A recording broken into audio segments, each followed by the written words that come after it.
Et salut mes BG Galabé, je suis le philosophe, le prince d'intelligibilité, le souvenir de nous-mêmes, le prince de l'archiduc du bon sens, l'empereur des cognitions, mes BG Galabé. Grosse vidéo philosophique en 2 parties sur la notion de mérite. J'avais déjà fait un réel Insta sur le mérite, je vais peut-être vous le mettre à la fin de la vidéo ou au début, et j'ai envie d'en faire une vidéo totalitaire pour approfondir la notion et le thème, la thématique du mérite, parce que c'est une notion qui touche à la fois à la philosophie, à la politique, à la morale, à la psychologie et même, je dirais, à la biologie. C'est ce qu'on va voir dans la vidéo. En gros, mon réel sur Insta, il disait, écoutez les gars, penser qu'on mérite quelque chose, c'est plutôt une croyance morale. La seule chose qui existe dans le monde, c'est la logique et la causalité. Je souscris encore à cette pensée, mais il faut l'approfondir, la nuancer, et c'est ce qu'on va faire aujourd'hui. Générique.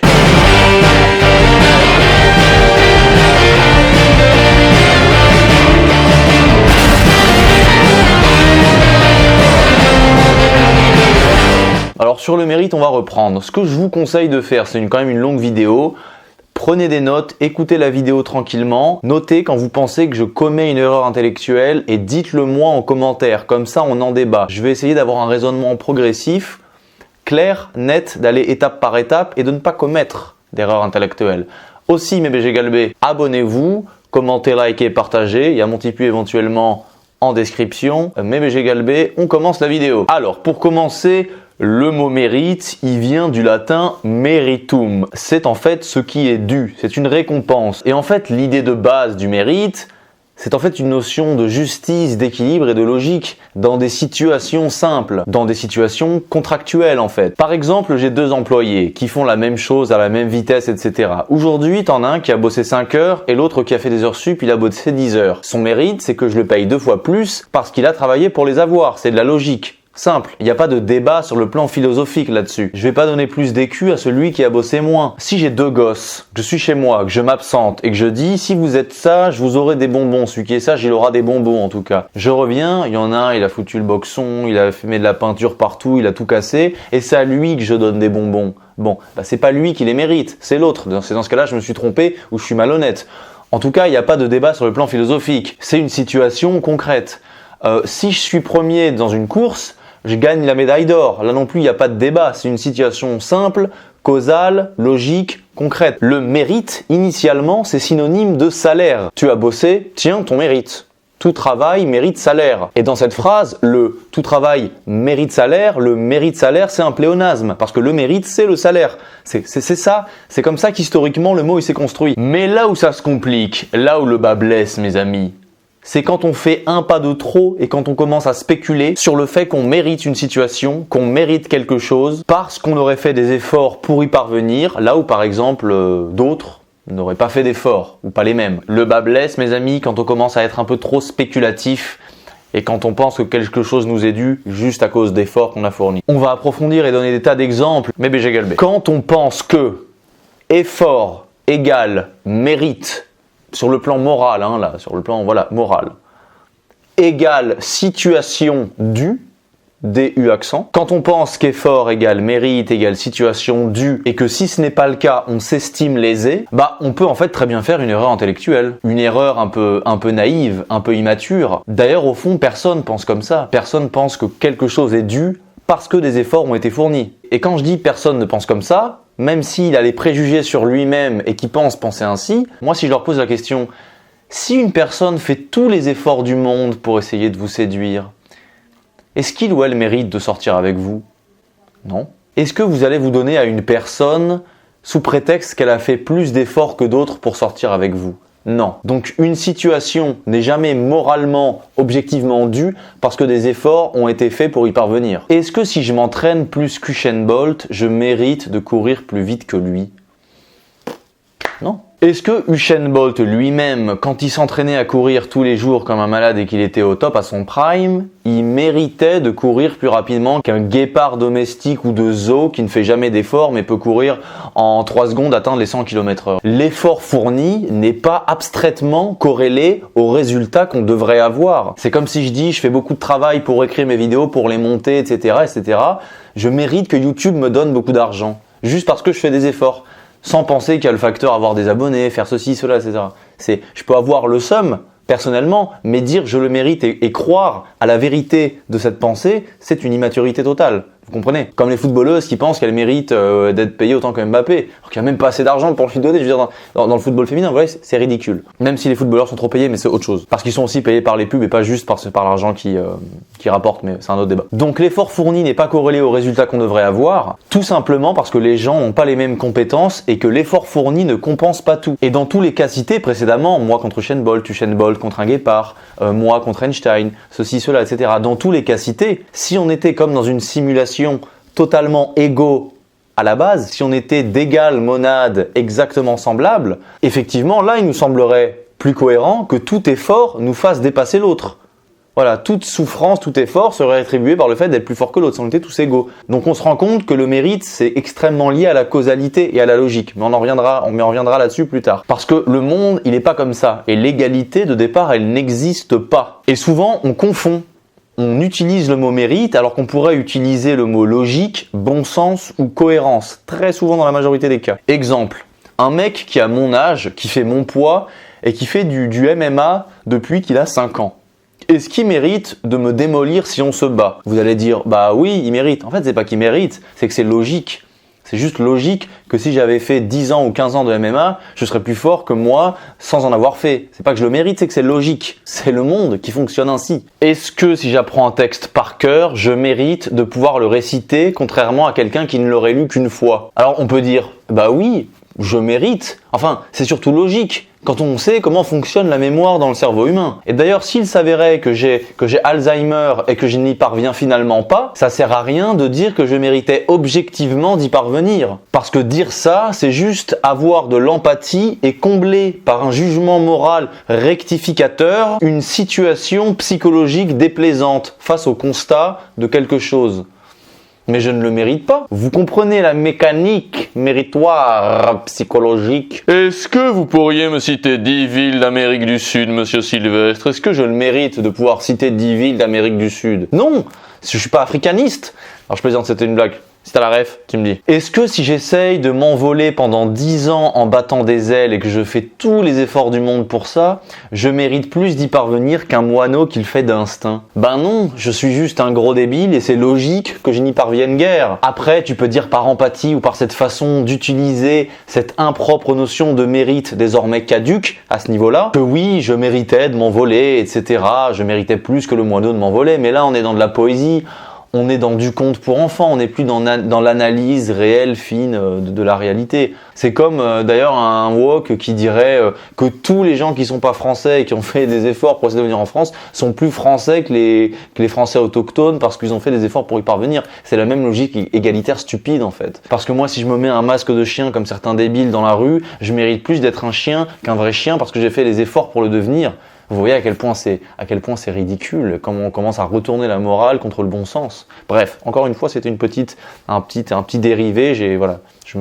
Je naufrage beaucoup quand je parle comme ça, mais je reviens toujours, je raccroche les wagons, comme dirait Van Damme. On continue. Et prenez des notes, si vous estimez que je commets des erreurs intellectuelles, c'est ça le petit jeu qu'on a entre nous, c'est un petit jeu. Est-ce que un beau gosse, grand, avec des yeux intenses, mannequin, etc., machin chouette, mérite que des meufs lui tournent autour, l'ajoutent et lui parlent sur Instagram, alors qu'un autre garçon aura tout fait pour parler à merveille la langue de Molière, acheter des formations, étudier la psychologie féminine, aura fait l'effort de s'intéresser à plein de femmes sans avoir de résultats finalement avec les femmes, en ayant moins de résultats qu'un beau gosse. Est-ce que le grand mannequin, beau gosse, machin, il mérite d'avoir ces résultats? Du point de vue des efforts et tout ça, il mérite pas spécialement, mais c'est comme ça que le monde fonctionne. Je rajoute cet audio en post-prod, mais c'est pareil pour l'illogisme, quand c'est illogique. Si je suis par exemple 4e à une course de fond ou une course de vitesse, je mérite pas la médaille d'argent si je suis 4e, mais ce serait surtout illogique que je l'ai. Ça témoignerait d'une erreur, d'une malhonnêteté, ce serait incohérent.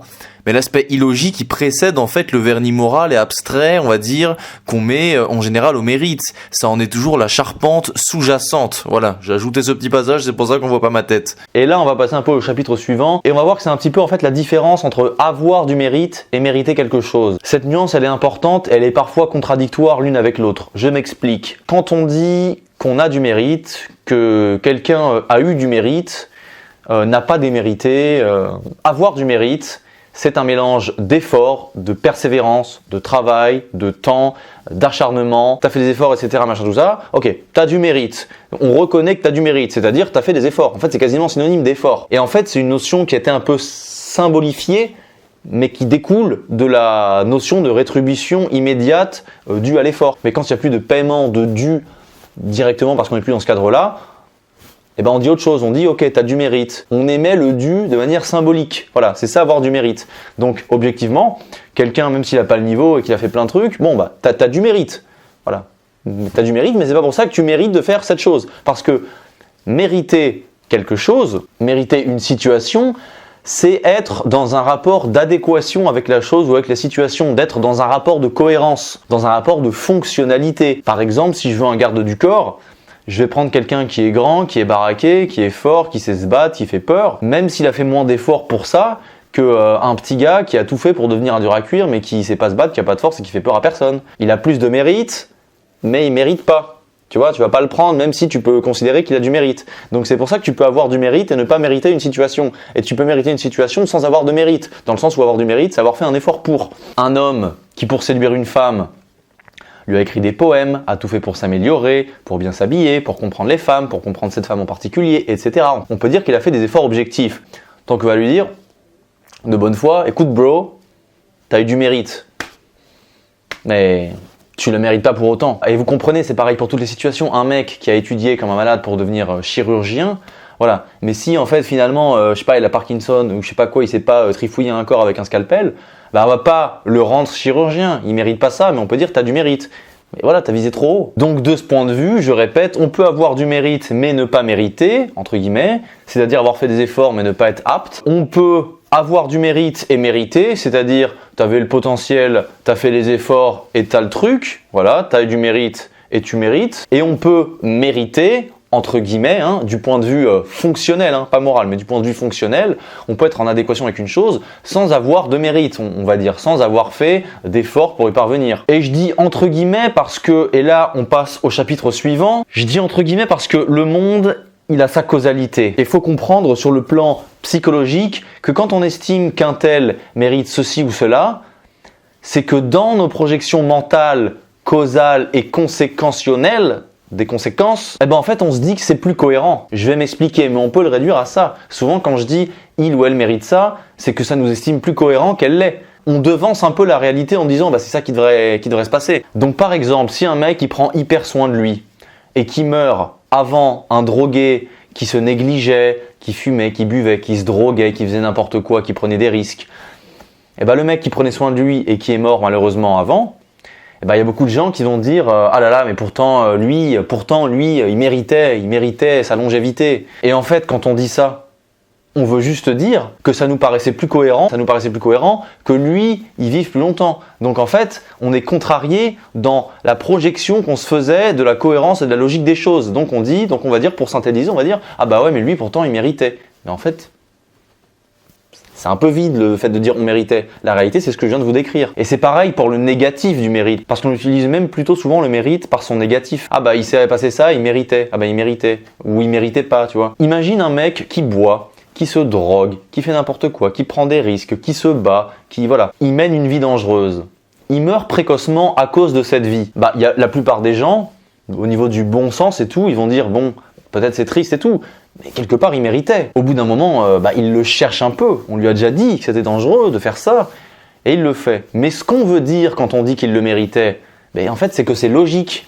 C'est que ça nous paraît cohérent. En fait, la dimension morale pour radicaliser et synthétiser et conclure le raisonnement ou la séquence globale de la vie du mec, elle est trop. Ça nous paraissait juste logique qu'il meurt. Il a pris cette pente-là et c'est effectivement plus logique. Il a eu plus de chances de mourir en ayant cette vie-là. Mais tout simplement, c'est parce que c'est la logique du monde qui est ainsi. Et je vais aller même plus loin pour radicaliser mon raisonnement et mettre en lumière sa véracité.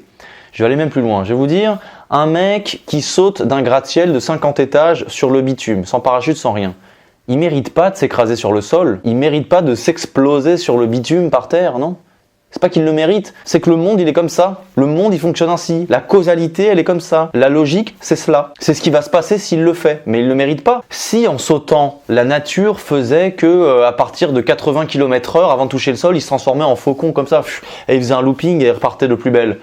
Eh ben on dirait qu'il mérite de s'être transformé en faucon et de repartir de plus belle. Vous voyez ce que je veux dire? C'est que quand on dit il méritait ça, on est juste en train de dire c'est ça qui se passe. Donc dire il méritait ça, c'est souvent juste l'adéquation entre le réel advenu et l'intuition causale qu'on avait anticipée. Et dire il ne méritait pas ça, c'est souvent juste l'inadéquation entre le réel advenu et l'intuition causale qu'on avait anticipée, ou cru anticiper pour le coup, mais que le réel n'est pas venu corroborer. Et ça peut paraître bête et gamin, ce que je dis quand je parle de l'homme qui saute sur le bitume et tout ça. En réalité, c'est très profond, parce que l'air de rien est tout simplement, on en revient à la racine de notre pulsion, de notre crédulité, la psychologie qui vient sous-tendre une espèce de crédulité sur laquelle on vient mettre un vernis moral pour justifier telle chose, alors qu'on constate juste que le monde fonctionne ainsi. En fait, je crois que j'essaye de faire sur le plan du mérite ce que Hume, le philosophe Hume, il a fait sur le plan de la causalité. Il a dit, pour faire en gros, les gars, quand on dit que la causalité nous démontre qu'une bille en pousse une autre quand elle lui tape dedans, dans un jeu de billard par exemple, on est juste en train de dire qu'on constate qu'une boule fait bouger l'autre quand elle lui tape dedans. On le constate juste et après on dit que c'est la loi de la causalité qu'on place devant l'expérience alors que c'est l'expérience qui nous a fait intituler cette loi. Il n'y a pas de loi de la causalité. On constate des choses et on constate que les choses sont comme elles sont, etc. etc. C'est ça que Hume dit. Et c'est ce que je fais avec le mérite. Les gars, quand vous dites qu'un tel mérite cela, qu'un tel mérite pas cela, etc. etc. Bah, la plupart du temps, ce que vous êtes juste en train de dire, c'est que vous trouvez logique ou illogique que ceci ou que cela se passe comme ça. Si moi, je passe les 6 prochains mois à manger des bonbons et du coca et que mon frère jumeau il fait de la muscu tous les jours, dans 6 mois, il va devenir costaud, il aura des gros muscles. Vous allez dire c'est le mérite. Il mérite, etc. parce qu'il a fait ça. Mais c'est pareil, c'est la causalité. C'est la même chose. Et là, on va en arriver à la partie 3 ou 4. On va affiner le raisonnement et on va le biologiser. Alors écoutez bien, là ça va être vraiment un moment important. Rappelez-vous, au début, on disait le mérite, c'est une rétribution immédiate suite à un effort de taf. Je suis employé par un boulanger, je fais des heures sup. Bah, mon mérite, c'est synonyme de mon salaire. Il me donne, si je suis pas son esclave, on parle dans un cas contractuel normal, il me donne mon mérite, c'est synonyme de salaire. Et même en soi, les esclaves, les esclaves ils ont pas de salaire, c'est vrai. Moi, ce que je dis, c'est que le mérite moderne, sur le plan de la société, des postes, des métiers, des fonctions, des situations, c'est en fait une transposition sur le plan social de la causalité naturelle. Le mérite est une transposition sur le plan social de la causalité naturelle. Je vais m'expliquer. Je vais m'expliquer parce que je pense que c'est comme ça qu'on pourrait identifier un mérite objectif, naturel et réel, indu par rapport à l'effort. Alors concentrez-vous, mais en réalité c'est simple et c'est subtil en même temps. Si on réfléchit, quand on court, si je fais l'effort de faire un running par exemple, de 1 heure, je vais bonifier mes muscles, je vais renforcer mon cœur, mon cardio et je vais aussi créer des endorphines. Le muscle, le cardio, l'endorphine, voilà mon mérite. J'ai fait un effort, j'en ai un mérite. C'est systématique et nécessaire. J'ai produit un effort, j'en ai des bénéfices. Le vrai mérite du fait de courir, c'est pas de devenir pro en athlète. C'est pas de devenir le nouveau Christophe Lemaître. C'est pas de battre tous les Kenyans aux Jeux Olympiques. C'est de bonifier mes cuisses, mes fessiers, mes abdos, mon cœur et de générer de l'endorphine, donc un peu de bonheur en fait, en soi. Et bah ça c'est le mérite. La nature te rétribue.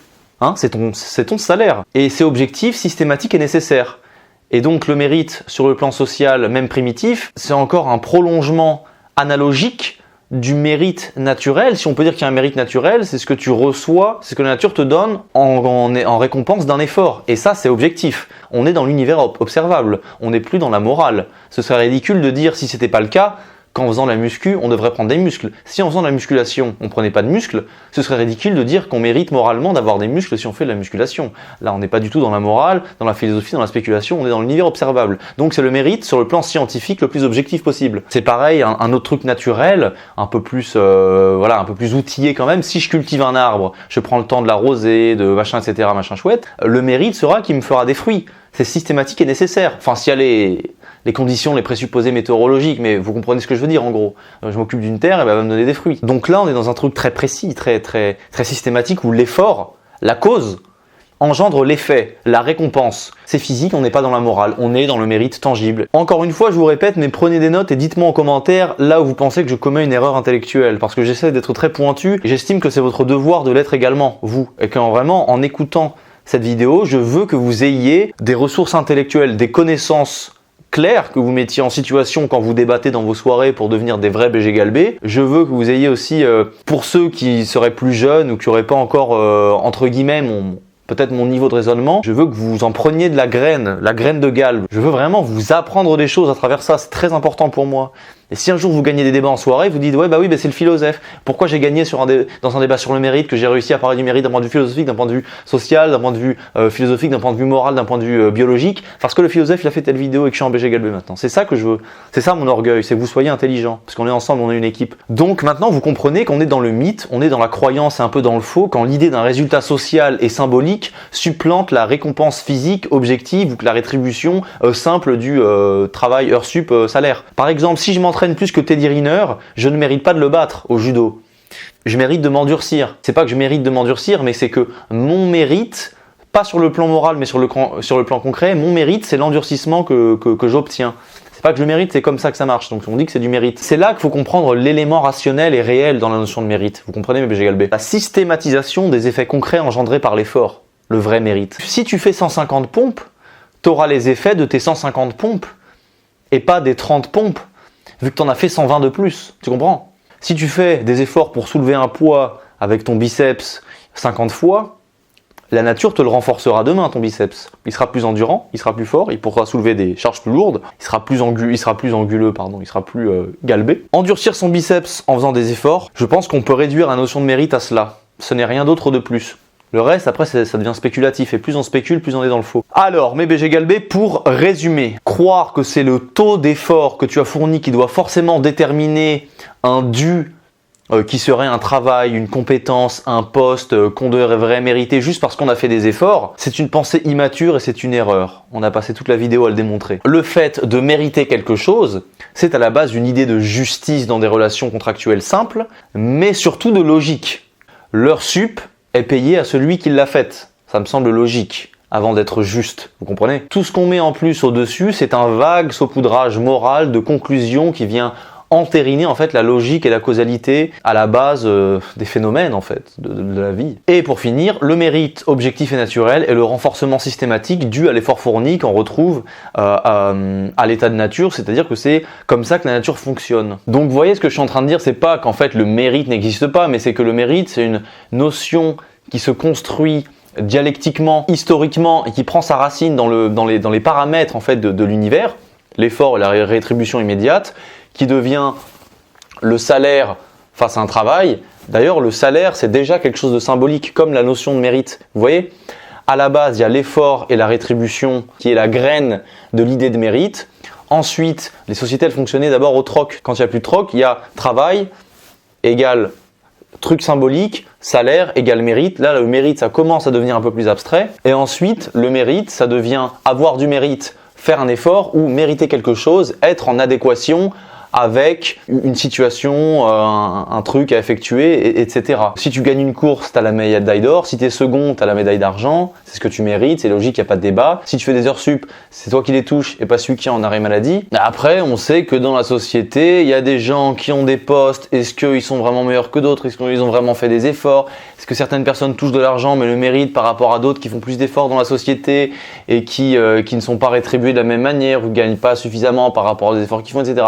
Donc en fait, dès que ça devient spéculatif et que tout devient très abstrait, on commence à débattre en fait sur la notion de mérite et on commence à ne plus exactement comprendre où on en est. C'est pour ça que dans la prochaine vidéo, on parlera dans une partie 2 de la méritocratie. Et je rebondirai des vidéos, des éléments de réflexion du précepteur par exemple notamment, peut-être de François Bégodeau. Et on verra, ce sera une vidéo tout aussi passionnante, mes BG Galbé. Je vous dis à la prochaine mes BG Galbé. Commentez la vidéo, partagez, surtout commentez-la s'il vous plaît, abonnez-vous mes BG Galbé à ma chaîne, Tipeee pour ceux qui veulent me soutenir. On verra pas mal d'autres points mes BG Galbé. En attendant, je vous dis galbez-vous bien, lisez mes BG Galbé. À la prochaine.